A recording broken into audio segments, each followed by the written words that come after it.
The Tap Brew House in Regina says this video taken by a concerned patron over the weekend shows a very isolated incident.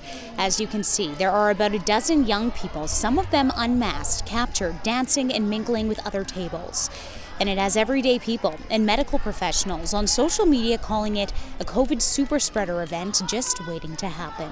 Think about last week when Dr. Shahab said that our models and our predictions for where our numbers are going to go can either go up or plateau. And for them to plateau, 95% of us need to follow the guidelines as they're laid out right now.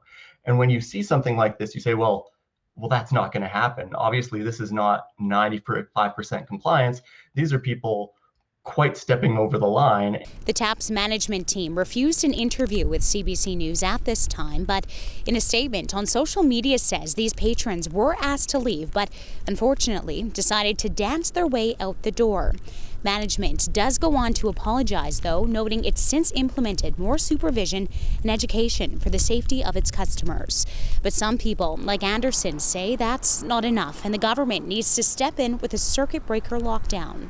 I think Saskatchewan really needs to sort of say, do we want to get to the breaking point before we make a decision and then have to do with all the additional damage, even though we could maybe make the same decision sooner, have less damage, and actually have better outcomes. Since the start of the new year, there have been at least a handful of COVID-19 outbreaks at restaurants across the province, and at this point, there are no COVID cases linked to the TAP. But the Ministry of Health says public health officials are investigating.